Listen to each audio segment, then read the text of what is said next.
कोई मेन चुनाव ना होला, उपचुनाव को तो हम चुनाव होने में नहीं करते हैं। इसका मतलब क्या कि उपचुनाव में भाजपा जीत गई। G20 मीटिंग में तो बुलाया सबको गया था, गए लोग। नीतीश कुमार सबसे पहले चले गए, वहां की मीटिंग में लेट गए, यहाँ एक दिन पहले ही पहुंच गए। नीतीश वहां से नाराज होकर भागे हैं, तो वो रडार पे किसको लिए हैं? मोदी जी को। मोदी को, और कहाँ जाना चाहते हैं? मोदी की कुर्सी पर। राष्ट्रपति के साथ जो बैठक रात में डिनर होगा, जिसमें सब लोग मौजूद रहेंगे, मोदी जी भी रहेंगे, जिसमें मुलाकात होगी सबकी, उसमें जाना न जाना स्वैच्छिक हो सकता था ना। नमस्कार, भारत लाइव देख रहे हैं आप। गेम बड़ा है, G20 की बैठक चल रही है और नीतीश कुमार बिहार से दिल्ली पहुंच चुके हैं। प्रधानमंत्री नरेंद्र मोदी से मुलाकात होगी आज। आप सभी को पता है कि आज सुबह से लगातार इस बात की चर्चाएं चल रही है कि नीतीश कुमार महागठबंधन में जब से सरकार बनाए, एक साल के बाद, जब एनडीए गठबंधन से अलग हुए तो एक साल के बाद आज मोदी से मुलाकात होगी, साथ में डिनर करेंगे आज रात में। और गेम बड़ा है में इसी पे हम चर्चा करेंगे। हमारे साथ हमारे संपादक है नमन मिश्रा। आज का जो हमारा टॉपिक है, फिर पलटने का मन बना चुके हैं नीतीश कुमार। नाना करते साथ मोदी के साथ जा बैठी है जदयू।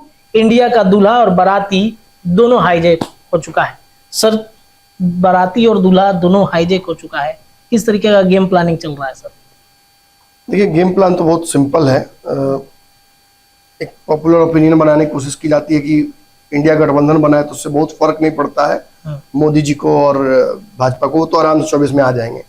लेकिन एक यथार्थवादी ओपिनियन ये है कि ऐसे किसी गठबंधन से जो देशव्यापी बनेगा, जो हाइपर लोकल लेवल पर भाजपा बनाम कांग्रेस और कांग्रेस बनाम क्षेत्रीय दल, ये एक ही वोट बैंक में दोनों सेंधमारी करने की कोशिश करते हैं और एक दूसरे को कमजोर कर देते हैं। ये तो नहीं ना होगा। अब जो 5,000 10,000 वोट से या 200-400 वोट से जीत रहे थे ये लोग, वो तो अब ये दोनों आपस में लड़के काटेंगे नहीं एक दूसरे का, एक जगह जाएगा। ये एग्जाम्पल हमने दिया था बिहार के कई लोकसभा सीटों पर कि अगेंस्ट में जो दल लड़े थे, उन्होंने जितना वोट लाया था उस वोट को अगर जोड़ दिया जाता है तो फिर काम हो जाता है। जैसे राजद और जदयू दोनों के वोट को जोड़ दिया जाता है जब लोकसभा के, तो काफी बड़ा हो जाता है पिछले बार की जीत की संख्या। क्योंकि पिछली बार देखिए, यहाँ समझना होगा, पिछली बार नीतीश और भाजपा एक साथ चुनाव लड़े थे और राजद अगेंस्ट में थी। तो राजद जितना वोट लेकर आई थी उसमें यदि जोड़ दिया जा रहा है उसका आधा भी जो लेकर आई थी जदयू, उस दोनों वोट को जोड़ने पर 2014 वाले स्थिति में 14 में जो लड़ाई हुई थी उससे जीत से ज्यादा हो जा रहा है वोट बैंक। ये हो रहा है मैथमेटिकल, तो समझना पड़ेगा इस चीज को। इससे क्या हो रहा है, इससे पूरे देश में यही समीकरण हो जाएगा, भाजपा को बेचैनी नहीं होगी, कम होगी, सीटें तो किसी हालत में आपकी कम होंगी और आप बहुमत तक नहीं भी पहुंच सकते हैं। फिर उस स्थिति में क्या कीजिएगा? लेकिन मोदी एक बात के लिए आश्वस्त हो सकते हैं कि इंडिया गठबंधन बहुत एकजुट रह जाए चुनाव तक। ये थोड़ा सा अतिशयोक्ति लग रहा है, ये विश्वास जैसा नहीं लग रहा है। क्यों? क्योंकि सभी दलों की अपनी महत्वाकांक्षाएं हैं, specially after Mumbai meeting. Nitish Kumar is a little aloof, थोड़े अलग अलग नजर आ रहे हैं। मैंने आपको याद होगा यहीं पे पंचनामा में कहा था कि सनातन पर जो हमला हो रहा है उसे नीतीश बहुत इत्तेफाक नहीं रखेंगे। ये नैरेटिव इंडिया गठबंधन का हो सकता है, ये विपक्ष की पार्टियां, खासतौर पर साउथ की पार्टियों के लिए एक नैरेटिव हो सकता है जहाँ क्रिश्चियन कम्युनिटी ज्यादा है, मुसलमानों को खुश करने के लिए किया जा सकता है। लेकिन इससे नीतीश कुमार बहुत खुश नहीं होंगे। इससे उन राज्यों में, चाहे जो अपने स्वघोषित सेवक है राहुल गांधी, वो बहुत खुश नहीं होंगे। तो जहां कांग्रेस चुप रह जाती है, तुष्टिकरण कर देती है, वहीं नीतीश कुमार तुष्टिकरण नहीं करते इस मुद्दे पर। चाहे चंद्रशेखर का बयान हो, बिहार के शिक्षा मंत्री का, जिसका भत्सना जदयू नहीं किया था, या आप आगे बढ़ते हैं और आप देखते हैं कि आलोक मेहता ने भी सवर्ण समाज पर एक बयान दिया था जिसका भी विरोध जमकर किया गया था जदयू की तरफ से। तो नीतीश सबको साथ लेकर, सब वोट बैंक को इकट्ठा करके चलना की कोशिश करते हैं और इसीलिए उनका बार बार मुख्यमंत्री बनना सफल हो जाता है, बन जाते हैं वो। अब ये चीजें नाराज कर रही हैं। उसके अलावा नीतीश को संयोजक नहीं बनाया गया। जो हमने बात कही कि 13-14 लोगों की 12 लोगों की टीम बन जाएगी, तो उस टीम में अगर संयोजक बना भी दिया जाता है तो नीतीश कुमार की ताकत बहुत कम हो जाती है। ये भी एक नाराजगी का बड़ा कारण हो सकता है नीतीश कुमार के। तो ऐसी स्थिति में नीतीश कुमार अगर सारी चीजों से असंतुष्ट ही हैं तो इस इंडिया गठबंधन में है क्यों? एक सीट का समीकरण हो सकता है कि अगर इंडिया जीतती है तो नीतीश कुमार के विधायक सांसद माफी ज्यादा होते हैं, तो उस स्थिति में वो नेगोशिएट करके एक बड़ा पद ले सकते हैं। लेकिन वो भी तब होगा ना जब हवा इंडिया की तरफ होगी और नीतीश को उचित सीटें दी जाएंगी। फिलहाल तो वो भी होता नहीं दिख रहा है। मैंने आपसे कहा था, याद कीजिए कि मुंबई मीटिंग में नीतीश संयोजक वाली बात तो भूल ही चुके थे जाने से पहले। वो नाराज तो थे ही उसको लेकर, लेकिन कितना नाराजगी दर्ज कीजिएगा खींच बार में। सबको पता है कि आप नाराज होने वाले हैं, तो ये बड़ा ऑब्वियस रहता है, बड़ा प्रिडिक्टेबल रहता है नीतीश कुमार। तो प्रिडिक्टेबिलिटी हमेशा अच्छा बात नहीं है। और नीतीश कुमार इसीलिए लेट गए, और लेट जाने के बाद उन्होंने वहां ये कहा कि भाई देखिए सीटों का समीकरण कर लीजिए, तय कर लिया जाए, बैठे हैं हम लोग। लेकिन नहीं हुआ क्योंकि कांग्रेस को भरोसा नहीं है इन पर। और अब तो कांग्रेस ने कल बिहार में क्या कहा है 9 सीटों कि 9 सीट 8 सीट चाहिए हमको चाहिए। और मेरी फिर आज एक कांग्रेस के बहुत विश्वसनीय नेता से बात हुई। उन्होंने कहा कि आप कहाँ हैं? हमने कहा कि 2-3 सीटें आपको मिल जाएंगी, 4 मिल जाएंगी, 5 मिल जाएंगी, मान जाइएगा। कहा जितना लड़े तो उतना लड़ेंगे, अरे तो अलग लड़ेंगे। अब क्या बचता है इसमें? मतलब यहाँ भी कुछ ठीक नहीं चल रहा है, बिल्कुल ठीक नहीं चल रहा है। और ऐसे में नीतीश अगर किसी ऑप्शन पर तैयारी शुरू कर देते हैं तो गलत क्या है? आप उनको पलटीमार कह दीजिए, आप उनको डबल नेता, यूटर्न मारने वाले नेता कह दीजिए, लेकिन आप परिस्थिति ऐसी उत्पन्न कीजिएगा तो क्या करेंगे? क्या वो जा नहीं सकते हैं भाजपा के साथ, क्योंकि भाजपा ने भी उधर तक मैंने नो एंट्री का दरवाजा लगा रखा है। लेकिन वो दरवाजा परमानेंट नहीं है, ऐसे ही राजद ने लगा रखा था। परिस्थितियां ऐसी बनेंगी तो भाजपा सरकार में आना पसंद करेगी ज्यादा दिन की नीतीश से लड़ने के। ऐसे में नीतीश कुमार भी इन चीजों को समझते हैं। कांग्रेस से बैठक करने गए थे बिना लालू के, जानते थे कि मुलाकात नहीं भी हो सकती है, बिना लालू के भाव नहीं देगी कांग्रेस, चले गए सीधा अटल बिहारी वाजपेयी के शांति स्थल। चलो इसी बहाने एक मैसेज जाएगा कि मेरे पास ऑप्शन इधर भी है। हरिवंश के माध्यम से बार बार मैसेज देना, ये भी एक कारण है, ये भी नीतीश की रणनीति है। फिर आपने देखा कि G20 मीटिंग में तो बुलाया सबको गया था, गए लोग। नीतीश कुमार सबसे पहले चले गए, वहां की मीटिंग में लेट गए, यहाँ एक दिन पहले पहुंच गए। तो गए तो बहुत सारे दलों के नेता हैं, लेकिन नीतीश कुमार जिस उत्सुकता से चले गए, इसको तो आपको समझना होगा ना। देखिए मैं एक बात स्पष्ट बोल दूं, राहुल गांधी को नहीं बुलाया गया। आप कहिए कि प्रोटोकॉल में नहीं थे राहुल गांधी, सोनिया गांधी को नहीं बुलाया गया, प्रोटोकॉल में नहीं थे। मनमोहन सिंह प्रोटोकॉल में थे, देवगौड़ा प्रोटोकॉल में थे। बहुत सारे दलों को और उनके नेताओं को मल्लिकार्जुन खड़गे को ही बुला लेते। कांग्रेस के सीएम्स को बुलाया है, लेकिन कांग्रेस के अध्यक्ष को नहीं बुलाया है। ये ही प्रोटोकॉल को कहीं ना कहीं ताक पे रखना है, और इसी आधार पर मैसेज देने का काम मोदी करते हैं। अब मोदी ने तो अपनी तरफ से राजनीति कर दिया। कांग्रेस के नेता यहाँ बैठे बैठे कह रहे थे कि बहुत छोटी राजनीति करते हैं, वो क्या कर रहे हैं वो तो समझना पड़ेगा।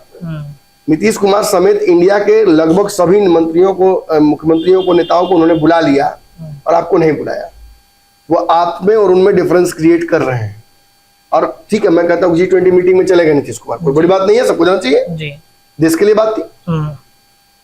राष्ट्रपति के साथ जो बैठक रात में डिनर होगा, जिसमें सब लोग मौजूद रहेंगे, नितिन मोदी जी भी रहेंगे, जिसमें मुलाकात होगी सबकी, उसमें जाना न जाना स्वैच्छिक हो सकता था ना जी।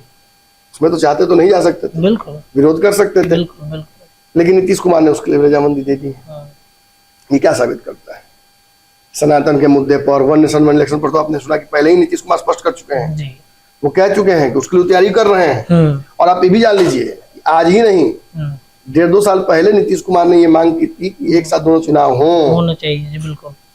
तो नीतीश कुमार तो इसके मांग करता है, सपोर्ट की बात कहाँ बनती है? वो तो सपोर्ट करेंगे ही करेंगे, और इस मुद्दे पर सपोर्ट करेंगे। आगे चल के यूसीसी पर स्टैंड अगर पलट देते हैं, क्या होगा? इसका मैसेज क्या जाएगा? और नीतीश ये करने के लिए माहिर है, जाने जाते हैं। देश में अगर आप कहिए कि परिस्थितियां ऐसी बनेंगी, चुनाव कैसे होगा, संघीय ढांचा है, बड़ा मुश्किल हो जाता है, स्टेट्स के इलेक्शन का क्या कीजिएगा? तो कोई मुश्किल काम थोड़ी है। कई स्टेट्स में इलेक्शन होने हैं, और कई स्टेट्स के इलेक्टेड सरकार जो है उनकी मियाद पूरी हो रही है। एक 6-7 स्टेट 8 स्टेट जिसमें ऐसा है कि सरकार का लंबा मियाद है, डिसॉल्व कर देंगे लोग। नीतीश की हामी मिली, डिसॉल्व। 2-4-10 और राज्यों के मुख्यमंत्रियों को मना लिया जाएगा। बाकी आपको पता ही कि एनडीए के जितने भी सहयोगी दल हैं वो तो मानेंगे ही मानेंगे, जो सहयोगी बनना चाहते हैं पट्टायक उन्नायक वो भी मान जाएंगे। वैसी स्थिति में वन नेशन इलेक्शन हो जाएगा। आप समझ रहे हैं कि इसका कितना बड़ा इफेक्ट पड़ेगा कांग्रेस पर। कांग्रेस पर बहुत इसका दूरगामी और नेगेटिव इम्पैक्ट पड़ेगा। और इसके सूत्रधार कौन बन जाएंगे? नीतीश कुमार। जैसे इंडिया गठबंधन के सूत्रधार बने नीतीश कुमार, वैसे ही इसके खात्मे के भी सूत्रधार वही बनेंगे। और नीतीश इन चीजों के लिए जाने जाते हैं, ऐसी प्रेशर पॉलिटिक्स वो करते हैं, वो डिनाई कर सकते थे। एक बात कल पंचनामा मैंने कही थी, माफ कीजिएगा दर्शकों, कल पंचनामा नहीं आ पाया था, मैं यही कंपनसेट कर रहा हूँ। उस पंचनामा के जगह पर आपको ये एक छोटा सा रिटर्न गिफ्ट दे रहा हूँ कि भाई वो तो नहीं दे पाया, ये ले लीजिए। जी जी जी। कल मैंने पंचनामा में एक बात कही थी, मैं शर्त लगा के कह रहा हूं ये बात कि जितना भी बात 2020 से 22 तक सरकार बनने के बाद बिहार में भाजपा के नीतीश, मोदी, शाह, नड्डा में नहीं हुई है, उससे कहीं ज्यादा बात नीतीश कुमार से 2020 के बाद 22 के बाद जब सरकार बनी है महागठबंधन की, 9 अगस्त के बाद से हुई है मोदी, शाह और नीतीश कुमार में। टेलीफोनिक निकाल के देख लीजिए आप, खबरों का लिस्ट देख लीजिए, आपको समझ में आ जाएगा। जब साथ थे, सरकार 2020 में बनी थी, तो याद होगा सरकार बिहार में गिरने का एकमात्र कारण था कि नीतीश कुमार की ईगो को ठेस पहुंचा रही थी बार बार भाजपा। अमित शाह और मोदी बात नहीं करते थे नीतीश कुमार से, भूपेंद्र यादव को भेज जाता था और भूपेंद्र यादव से चिढ़ गए थे नीतीश कुमार। लास्ट में कह दिया कि अरुण जेटली तो नहीं है, आपसे तो बात मैं नहीं करूंगा, आप भेजिए पुराने प्रभारी को। 17 में जिसका मेरा अंडरस्टैंडिंग बना था, तब वापस आए थे धर्मेंद्र प्रधान मिलने के लिए नीतीश कुमार से। 2 मुलाकातें हुई थी, रिजल्ट नहीं निकला उन मुलाकातों का, वापस में सरकार गिरी गई और भाजपा के नेताओं के मुंह पर फेफड़े पड़ गया था। उनको समझ में आ गया था कि सरकार तो गई, नीतीश अब मन बना चुके हैं, अब ये सरकार नहीं बचेगी, मंत्रिमंडल तो गया मेरा। और अमित शाह हो या कोई भी नेता बिहार का अगर कहता, हमको नहीं पता था कि मोदी जी नीतीश ऐसा करने वाले हैं। नीतीश ने 2-3 महीने पहले आपको बोल दिया था कि आप संभालिए, जिन शर्तों पे बात हमारी हुई थी वो शर्तें नहीं लागू हो रही हैं, संजय जायसवाल को चुप कराइए, बार बार वो बयान दे रहे हैं हमारे खिलाफ। और ये नहीं तरीका है सरकार चलाने का, एक जो पॉजिटिव तरीका होता है गठबंधन के धर्म के तहत। और इस पर उन्होंने हमला किया। अरुणाचल में आपने उनके विधायकों को तोड़ ही लिया था जदयू के, वो एक बड़ा एनिमिटी का एक्ट था, खुद केसी त्यागी ने बात कही थी। फिर ललन सिंह के साथ जो हुआ, फिर आप आरसीपी सिंह के साथ माध्यम से जो करना चाहते थे, ये सारी चीजें कहीं ना कहीं नीतीश कुमार को एक खटक रही थी। खटकी नहीं, उनको बहुत लगा कि अरे समाप्त कर देगा ये सब मिलकर, तब वो भागे थे। और उसके बाद जब वो भागे तो अमित शाह की बात होने लगी, मोदी जी टच करने लगे इनको। ये है कि मतलब देखिए कहां से कहां एक बार भाजपा भी आई, और जब भाजपा सामने से अपने बुलावा भेजेगी तो नीतीश कुमार को दिक्कत क्या है? नीतीश भी रेडी है, नीतीश चाहते हैं। लेकिन और नीतीश देखिए ये भी जान लीजिए, नीतीश वहां से नाराज होकर भागे हैं तो वो रडार पे किसको लिए हैं? मोदी जी को। मोदी को, और कहाँ जाना चाहते हैं? मोदी की कुर्सी पे, उनके समकक्ष बनना चाहते हैं जी। चाहे चाहे राष्ट्रपति बना दो, चाहे उस लेवल पे संयोजक बना दो। उनका मकसद ही एकमात्र है कि ठीक है तुम हमको अपने लायक नहीं समझते। तो पुराने जमाने में नहीं था कि हीरोइन का बाप कहता था कि अरे तुम मेरे स्टैंडर्ड के नहीं हो, तुम गरीब है, लो। तो वो अरबपति बनकर आता है, कहता देखा चश्मा भाई को खोलता है, अरे ड्राइवर ये कौन है, हमसे बड़ी गाड़ी लेकर घूम रहा है हमारे सामने से। तो सर ये रईस है, यहाँ बगल वाले बंगला इन्होंने खरीदा है, तो सबसे महंगा बंगला है। तो अच्छा अच्छा, गोविंदा निकला, चश्मा खोलेंगे, अरे अरे तुम तो मेरे यहाँ काम करते थे, इतना अरबपति तुम कैसे हो गए? ये गाड़ी मुझे दे दो। डिनर पार्टी, उस समय भी डिनर पार्टी हुआ करती थी। ड्राइवर बिठाओ साहब को गाड़ी पर, घर छोड़ के आओ, और ये गाड़ी मैं खरीद लेता हूँ, जाइए। ऐसे ही नहीं होता था। और यही नीतीश कुमार कहीं ना कहीं फिल्मी स्टाइल में मोदी के सामने अपने आप कद को बढ़ाने की कोशिश करते हैं। वो जानते हैं अच्छे से कि 2024 में संभावनाएं दूर दूर तक नीतीश कुमार के लिए नहीं है। इंडिया गठबंधन सरकार बनाएगी कि नहीं बनाएगी तो सब जानते हैं।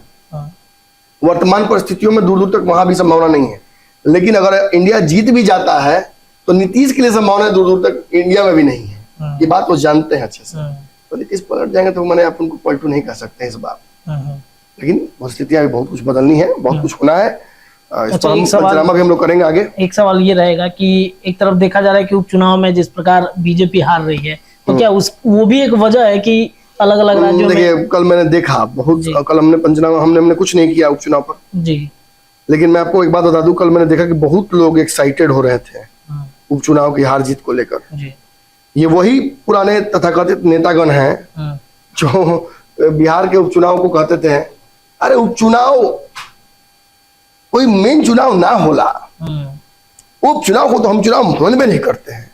इसका मतलब क्या कि उपचुनाव में भाजपा जीत गई, एनडीए जीत गया, असली चुनाव में होला ई तो चुनाव ना हो। और आज कल मैं देख रहा था उनको कहते हुए कि उपचुनाव में तो औकात दिखा दी ना इंडिया ने अपनी।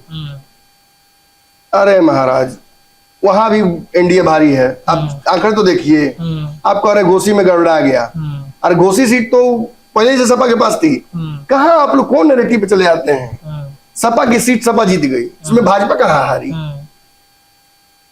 भाजपा की सीट न जीती है। जी जी जी, यही बात है कहीं ना कहीं। चलिए, तो आज डिनर पार्टी के बहाने बाराती और दूल्हा को हाईजैक करने की तैयारी क्या वाकई में चल रहा है? गेम बड़ा में ही हमने इस बात का खुलासा किया, चर्चाएं भी की है।